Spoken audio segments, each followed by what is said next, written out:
সকালে উঠে ব্রেকফাস্টে কী বানাবো এই ভাবতে ভাবতেই যেন অনেকটা সময় কেটে যায়। আজ আমার সাথে সেই রকমই কিছুটা হয়েছে। বাচ্চাদের স্কুলে যাওয়ার টাইম হয়ে যাচ্ছে, অথচ মাথায় আর আসছে না যে আজকে বাচ্চাদেরকে কী দিই। তো এই ভাবতে ভাবতে হঠাৎ আমার মাথায় একটা বুদ্ধি আসলো, তো সেটা হচ্ছে সুজির পোলাও। তো সেই জন্য আমি আজকে সুজির পোলাও বানানোর জন্য সব কিছু প্রিপেয়ার করতে লেগে পড়ি। তো সুজির পোলাওয়ের একটা গল্প আছে। আমরা যখন ছোট ছিলাম, মানে বিশেষ করে আমি যখন ছোট ছিলাম, তখন আমার দিদা আমাকে এই সুজির পোলাওটা রান্না করে খাওয়াতো। খেতে খুব টেস্ট লাগতো। প্লেন যেটা আমরা চিনি দিয়ে সুজির যেটা হালুয়া খাই, সেটা তো সবসময় খাই, কিন্তু একটু সুজির পোলাওটা খেতে একটু অন্যরকম লাগতো। আর যখন বানাতো এক কড়াই একদম ভরে, যেন সবাই খায় এরকম, তো সবাইকেই খুব ভালো লাগতো এই সুজির পোলাওটা। তো এই পোলাওটা আমার দিদা খুব ভালোভাবে, খুব সুন্দরভাবে বানাতো। তো সেই পোলাওটাই আমি দিদার কাছ থেকে শিখেছি। আর মাঝে মধ্যেই আমি বানাই, কিন্তু কিছুদিন ধরে আমার আর বানানো হচ্ছিল না, তাই রেসিপিটা আমার মাথা থেকে একবারে চলে গেছিলো। সেই দিদার রেসিপি আজকে আমি আপনাদের সাথে শেয়ার করছি। তো প্রথমে এরকম কিছুটি পেঁয়াজ আমি কেটে নিয়েছি। পেঁয়াজগুলোর পাপড়িগুলো ছাড়িয়ে ছাড়িয়ে পেঁয়াজগুলোকে চারকোনাভাবে কেটে নিব। আর কিছুটি আলু ভাজবো, সেই আলুগুলোকে এরকম ছোট ছোট করে কেটে নিতে হবে। তারপরে আপনারা সাদা তেলেও ভাজতে পারেন। আমি সামান্য একটু সরষের তেল দিয়ে তাতে লবণ দিয়ে এভাবে ভেজে নিয়েছি। আর নিয়ে নিব গোটা গরম মশলা, দারচিনি, লবঙ্গ, এলাচ, জিরা আর শুকনো লঙ্কা, এটি আমি ফোড়ন দিব। আর কিছুটি কাজু নিব, কাজু কিশমিশ এগুলো নিতেই পারেন, চীনাবাদাম ইচ্ছা অনুসারে এর মধ্যে অ্যাড করতে পারেন। এবার আলুগুলো আমি ছাঁকা তেলে এভাবে ভেজে তুলে রেখে দিব।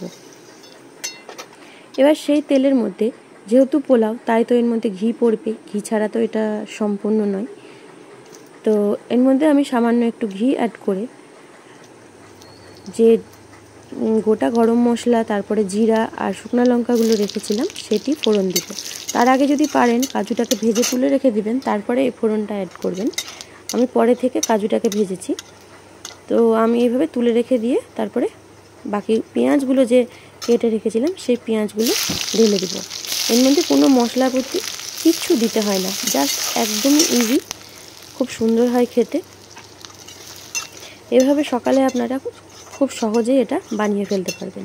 এখানে আমি মিহি সুজিটা 1 কাপ নিয়েছি। 1 কাপ অনুযায়ী আমি 1.25 কাপ, মানে 2 কাপ থেকে সামান্য একটু কম জল এর মধ্যে অ্যাড করব।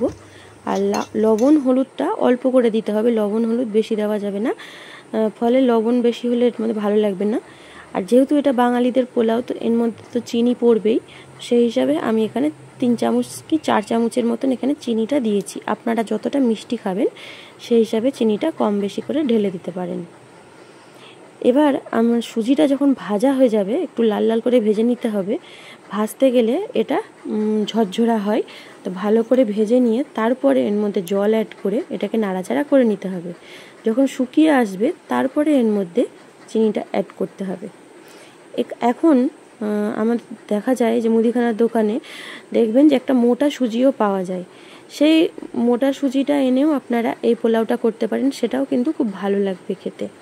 তো আমি মিহি সুজিটা দিয়েই করেছি, মিহি সুজিটা দিয়েই আমরা ছোটোবেলাতে খেতাম, তো সেটাই আমি করেছি মিহি সুজিটা দিয়েই। কিন্তু মোটা সুজিটা দিয়ে করলেও খুব ঝরঝরা হয়, আর সেটাও খেতে কিন্তু ভালো লাগবে। আপনারা ওটা দিয়েও করে দেখতে পারেন। এরপরে আমার যখন এরকম সুজিটা পুরো শুকিয়ে আসবে, উপর থেকে সামান্য একটু ঘি অ্যাড করে দিব, বাস আমাদের সুজির পোলাওটা রেডি। এটাকে কিছুক্ষণ ঢেকে রেখে দিব, পুরো একদম ঝরঝরা হয়ে যাবে। তারপরে আমি এগুলো টিফিন বক্সে অ্যাড করে দিব। তো আমার এই ব্রেকফাস্টের রেসিপি রেডি। ভালো লাগলে লাইক, সাবস্ক্রাইব অ্যান্ড শেয়ার করে পাশে থাকবেন। ধন্যবাদ।